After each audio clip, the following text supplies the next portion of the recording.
Can ambition redefine peace and fear reshape wealth? Today, two headlines capture the strange symmetry of our time. President Donald Trump awaits the Nobel Peace Prize verdict, claiming he has ended 7 wars, while the price of gold surges beyond $4,000 an ounce for the first time in history as the world rushes to safety. For Trump, the pursuit of peace is a political as it is personal, a campaign for legacy, recognition, and validation. For investors, the flight to gold reflects a world anxious about conflict, inflation, and collapsing confidence in traditional power structures. Two stories, two symbols, one global question. Who will define value in a world where peace is fragile and fear has become an asset? I'm Henny Saif. Let's get in focus.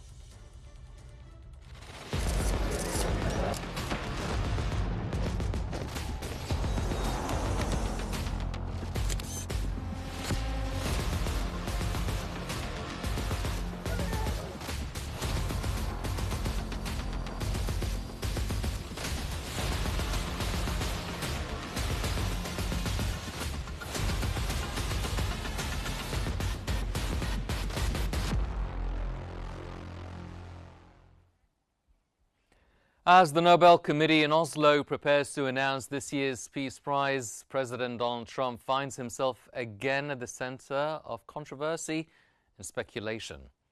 His nomination, submitted by multiple governments, including Pakistan, Cambodia, and Israel, has reignited debate about whether the Nobel Peace Prize rewards achievement or symbolism.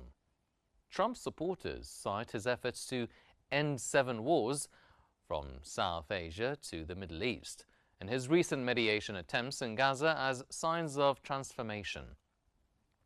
Critics counter that his record remains inconsistent with Alfred Nobel's vision of fraternity among nations. The AFP reports that Trump's chances are slim this year, as experts in Oslo say his record runs counter to multilateral cooperation. Yet others argue the committee has often rewarded aspiration, as it did with Barack Obama in 2009 and even Henry Kissinger in 1973. This time, the prize may be more than a trophy. It's a test of how the world measures peace, personality, and power.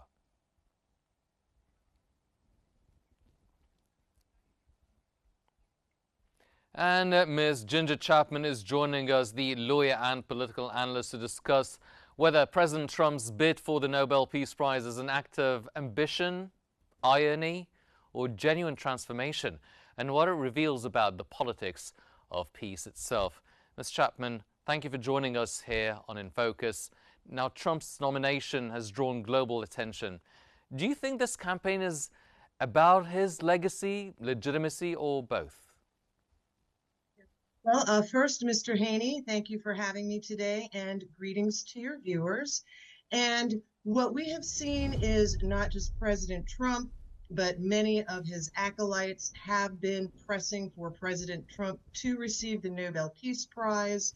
It is very doubtful that President Trump will receive the Nobel Prize this year, and this is really based on the criteria that the Nobel Committee uses, such as promoting democracy, promoting peace efforts, promoting an end to wars. And indeed, if we look at more recent Nobel Peace Prize winners, for example, last year, it was the Peace Prize was rewarded to a group out of Japan who works to end nuclear armament and works to end the risk of nuclear war. And essentially, based on Trump's performance so far in the first 8 months, 9 months now of his second term, we have seen that Trump believes that he has resolved many, many conflicts. I believe he said he's resolved 7 wars by now. But indeed, people can argue that many of these wars, for example, India and Pakistan, They have their deterrence. They were on their way to resolving that conflict.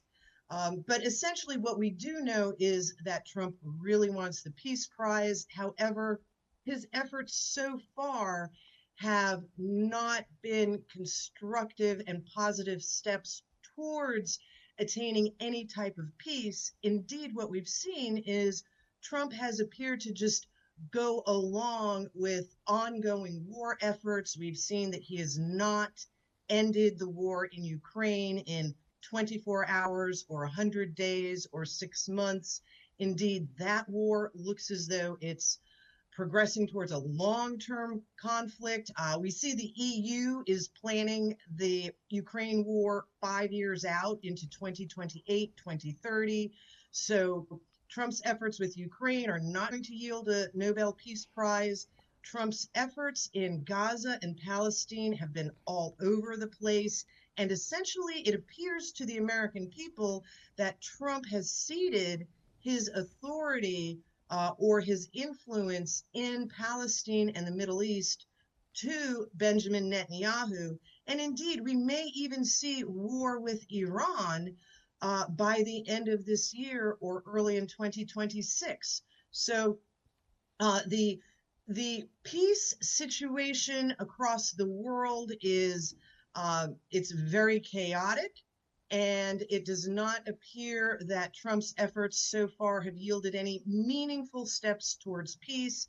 His boasts of the other conflicts he has resolved, many people believe that those conflicts were resolving on their own prior to Trump's efforts.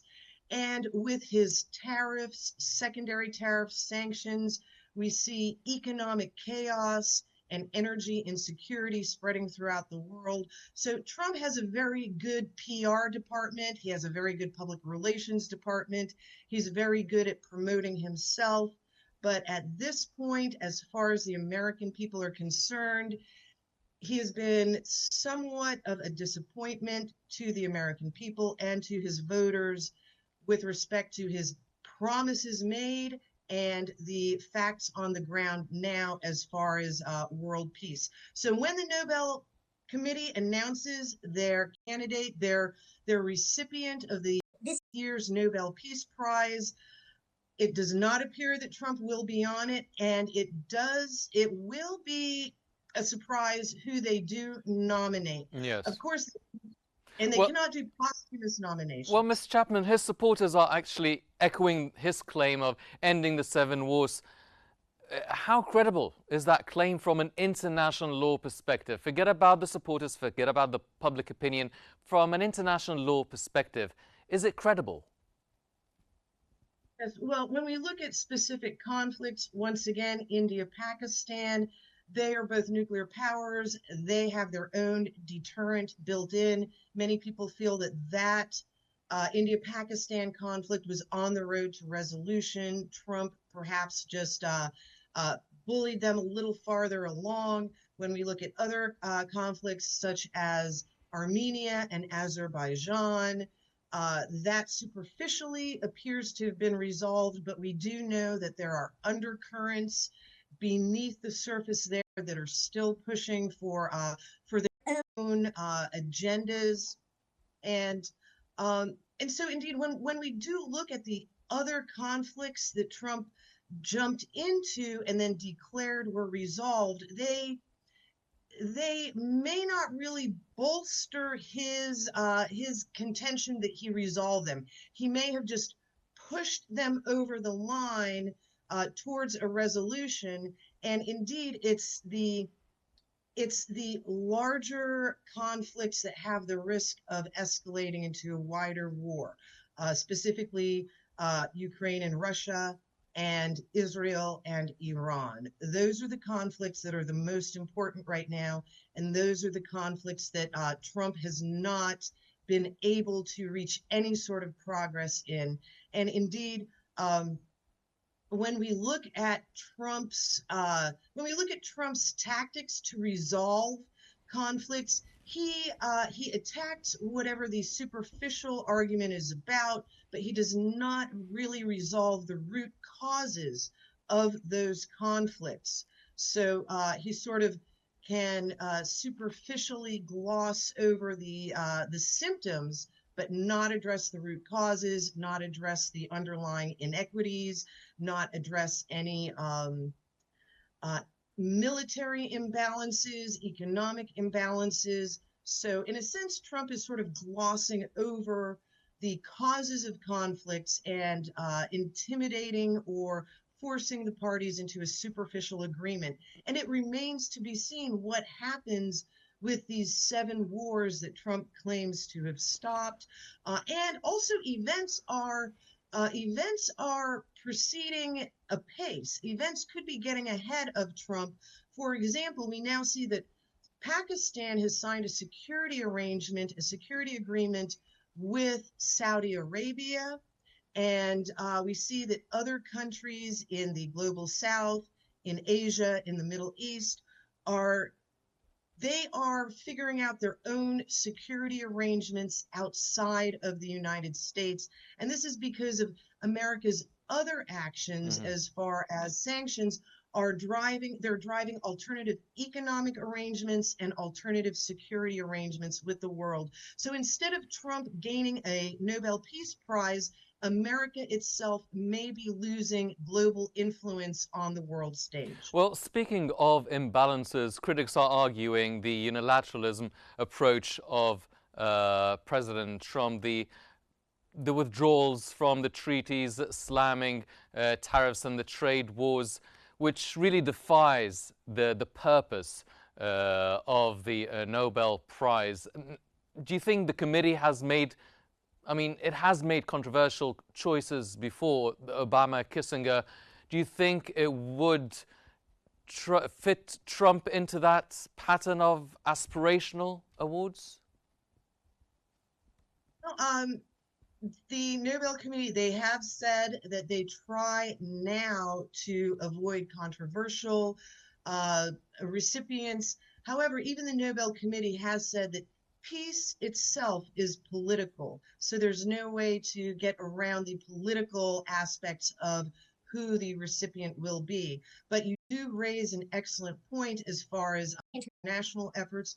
We did see that in Trump's first term in 2018, he walked away from the JCPOA, the Joint Plan of Action, as far as Iran's nuclear capabilities. We see that this year he has not made efforts and ignored Putin's efforts to extend the START treaty for 1 more year. So the START treaty is up for renegotiation. It expires in 2026, and Trump has made no efforts to resume negotiations in that sense. And Trump has also interfered with security arrangements and peace arrangements that other countries, such as Syria or um, Egypt, with other countries' efforts to negotiate security arrangements on their own. And we do see, even in instances such as the Democratic Republic of Congo, where Trump says he resolved that issue, and now we want to enter into mineral deals with Congo. Uh, Congo had already been on the path of resolving those issues. China had stepped in with Rwanda, and essentially, Congo is at the point where, for their own economic survival, their own economic well being, they have reached out to the United States. There is a great deal we can do in areas like the Congo to bring about peace through economic advancement. And indeed, the best guarantor of peace is when there is a good economy, the people have jobs, their children are safe. When people have something to lose, peace is valuable. When people have nothing to lose, such as in Gaza, then peace is unattainable. So we have seen Trump's international efforts. He has not worked towards the conventional instruments of peace, such as treaties, the JCPOA, the START Treaty, and indeed he has relied on the force of his personality, his bullying, and his charisma to attain these goals. And this does not leave a good foundation for the next president. The next president will not have the public relations the fans and the committees that Trump does to promote Trump, the next president is going to have to rely on conventional instruments of peace, such as treaties and negotiations. So, in a sense, Trump has promoted himself and his efforts. These are not efforts that line up with the criteria that the Nobel Committee uses as far as promoting democracy, promoting treaties, transparency, protecting people. So their criteria, Trump does not align with. He does have a very big PR department that will push very heavily for him, but his prospects are not good for this year's Nobel Award because he's not laying a foundation for peace using the conventional instruments for peace. And indeed, he is going to leave more chaos. He can accomplish a great deal right now, and he is, but he may also leave a great deal of chaos for his successors and even for the rest of the 3 years of his term. Well, if Trump's climate change denial and confrontational diplomacy stand in contrast with the prizes deal, so it is probably realistic to assume as well that there's a big chance he doesn't win this year's award. Do you believe he will then persist afterwards, or perhaps eventually force the world to reconsider him as a peacemaker? Trump will view not being awarded the prize this year as a challenge. He will feel that he is challenged to do more, to prove himself, to attain world peace. And unfortunately for President Trump, some of his tactics work against him. Sometimes his statements and his impetuous, impulsive reactions do work against his own efforts, but he will continue to try to get the Nobel Prize. For him, the Nobel Prize is, I don't want to say it's his holy grail, but he has achieved the presidency, and now he wants the global recognition for his efforts. And he will have a way to go. Hopefully, he will learn more diplomacy, less bluster, but he will keep pressing to get the Nobel Prize if he does not get it this year. Ms. Ginger Chapman, the lawyer and political analyst, thank you very much for your insights. Whether or not President Trump's name is called in Oslo, one truth endures. Peace prizes come and go, but power still writes the first draft of history.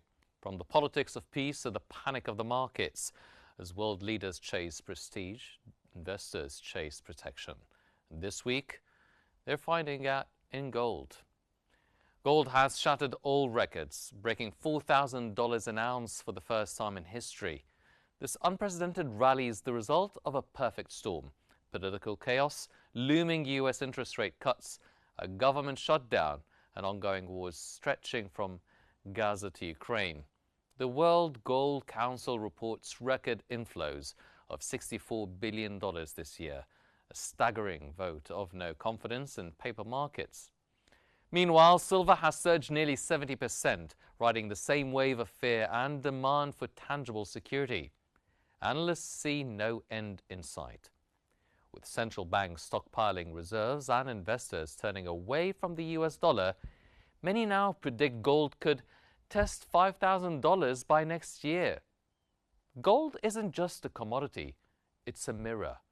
And what it reflects today is not wealth, but worry.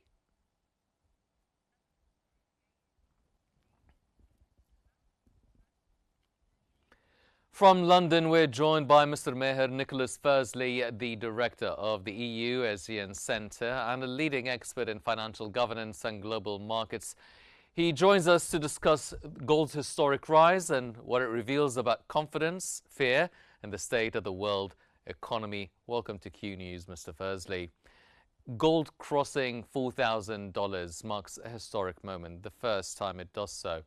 Now, what are the main forces driving this rally? Is it basically worry, or other factors come into the equation? I'm delighted to join you today, and I remember that we had a similar conversation during the IMF World Bank spring meetings from Washington, D.C., and that was 7 months ago. And the that gold had in the past 6, 7 months is nothing short of amazing. And what's even more amazing, it keeps on going. So the reasons why it has risen dramatically in the past 6, 7 months, and I think from the last time we spoke about it in April until today, I think it rose by an extra 35% in just 6 months, and it sets to rise even more so. So $5,000 per ounce is a level we could reach. So an additional, if you will, 20-25% upward move for the price of oil is something which is attainable, in my opinion, in the next 4 or 5 months.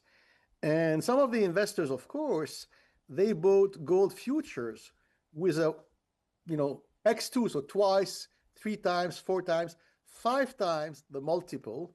So you can imagine the kind of risk and the kind of profit that they made in the past 6 months.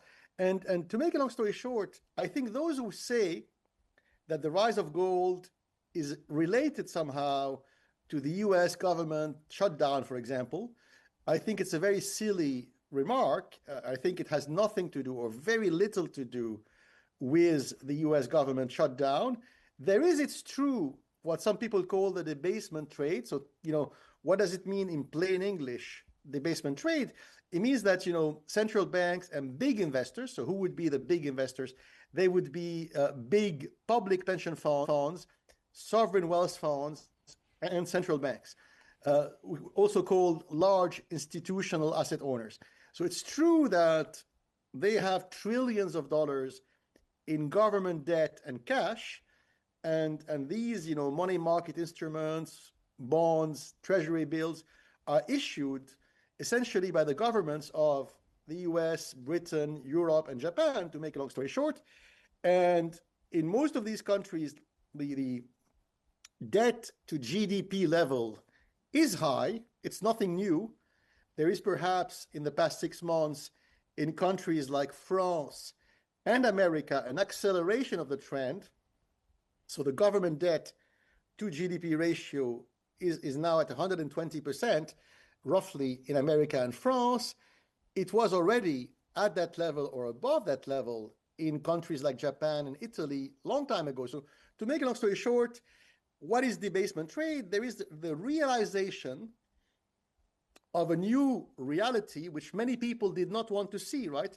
They did not want to see that there is, of course, a chance that what happens in countries like Argentina or Lebanon or Greece, like you wake up early in the morning and you see that the currency is collapsing, or the country is no longer able to meet its debt obligations. Mm-hmm. So people thought wrongly it was only something that could happen in Africa or the Middle East or Asia, and now they're realizing, maybe if things are left unchecked, it could happen in Europe or France. Yes. Or even America. So, like what happened in Argentina, Lebanon, and Greece, do you think geopolitical crises such as the one in Gaza and Ukraine to East Asia are fueling investor panic, keeping in mind that what's happening in Gaza and Ukraine has been going on for already 2 or 3 years? Yes. Actually, I think it's not the main reason, but I was giving you the opinion of people who say, it's the debasement trade. So the debasement trade is sort of government debt, country risk. And what is debasement? You are afraid of the currency you hold in your hand, or the bonds, like the treasury bill or treasury bond that you have. The value of that asset will go down, will debase, and that's why you buy gold, right? But I think it's not the main reason. So there is a debasement trade at play here. It's part of the story, but it's not the main reason. I think there's an even deeper reason, which has nothing to do with government debt or Gaza or Ukraine. It is that we are moving to a new era. To make a long story short, and you could say that the old era is dying right now, right? Mm-hmm. The old era started in the summer of 1944 with the establishment of the IMF and the World Bank, followed by NATO 4 years later, and now it's dying. And of course, President Trump entered the White House for his second mandate in February of this year, and it accelerated the process of death. So now that old age is dying, and we're entering a new era called the age of geoeconomics, which means that from now on, geopolitics and finance will be merged. And that era, you could say, is a very selfish, nationalist, self-seeking age of neorealism. And that era will be shaped by two countries only, America and China.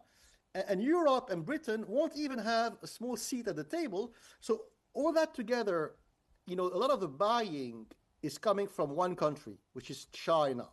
So you don't think that it is a flight to safety? A lot of analysts are calling it a flight to safety. Do you think it's rather a geoeconomic bubble then? Yes. So, flight to safety is linked to the notion of debasement trade, right? You could say they are the same. Or people call it, safe haven, right? All that is true, safe haven, safety, debasement. But I think the geoeconomic part is deeper. A lot of the buying is coming from China, from India, and from the Arabian Gulf, from Saudi Arabia, from Abu Dhabi, from Qatar, and from Russia. What is it telling us? That they no longer have faith in the old system. And the old system was dominated by, quote unquote, Western Europe and North America. And what they have done in Ukraine was suicidal. By freezing the assets owned by the Russian government, they have shot themselves in the foot. Because by freezing illegally, of course, what Russia did in Ukraine is wrong, and the invasion of eastern Ukraine by Russian forces 3 years ago is wrong, but it doesn't justify freezing Russian assets in bank accounts in London, Paris, and Frankfurt, because it's completely illegal, right? Totally illegal. So when you are freezing these bonds, these French, German, American, British government bonds in dollars and euros and pounds in Frankfurt and London and Paris, you were sending a message not only to Russia, you were sending a message to China and to India and to the Arabian Gulf.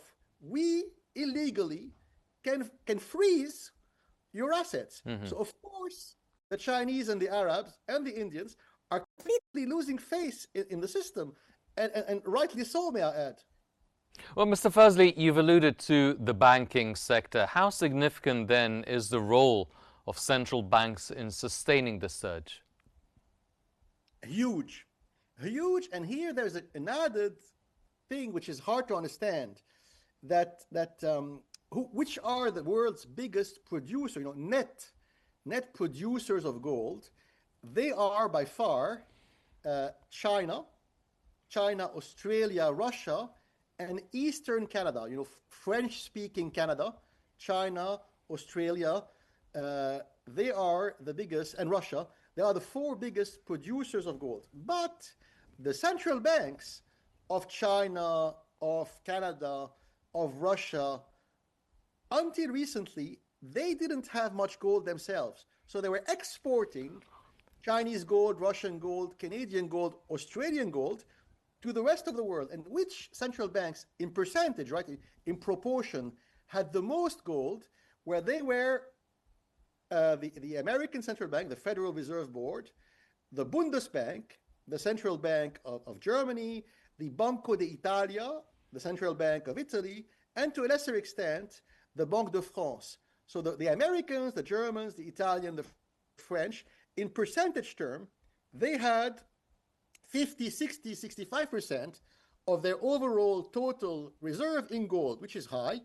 And the gold-producing nations, once again, surprisingly, the Chinese, the Canadians, the Australians, the Russians didn't have much. But that has changed completely in the past year. So in the past year, Russia, China, India, Japan have increased substantially. And of course, Abu Dhabi, Saudi Arabia, and Qatar also increased substantially their holdings of gold, because once again, we have entered a new era, the age of geoeconomics. And what does it mean? The world is... Yes, well, that's exactly what I wanted to ask, Mr. Fazli, because we're running out of time. Then how might this rally reshape the dynamics between the US, China, and the resources-based economies such as France and Italy, and the ones you've mentioned? So clearly, in that new era, the biggest losers will be the Europeans. And when I say this, the Western Europeans, so really countries like Germany, France, Holland, Poland, to a lesser extent, Britain, they will be the biggest losers because they don't have much gold. They don't produce. They don't have gold mines. So Yes. they don't have gold mines, and they don't have rare earth minerals, and they are losing the new race for high tech. So if you look at high tech, AI, microchip, net new money, it's going to America, it's going to China, and it's less and less to Europe. So the poor Europeans are losing on both fronts. Mr. Meher Nicholas Fursley, thank you very much, sir, for joining us here on In Focus. Now, gold may glitter, but what truly shines through the surge is fear. Fear of debt, fear of war, and fear of uncertainty. And behind it all, the most human instinct of all is the search for safety when trust collapses. From Trump's quest for the Nobel Peace Prize to gold's historic rise, this week's stories are bound by a common thread: the search for validation. Whether it's nations seeking peace or markets seeking stability, the world is measuring value, not ideals, but in survival. And in that uneasy balance between glory and fear, power does find its price. Unfortunately, that's all the time we have for this episode of In Focus. I'm Henny Saif. Thank you for joining us.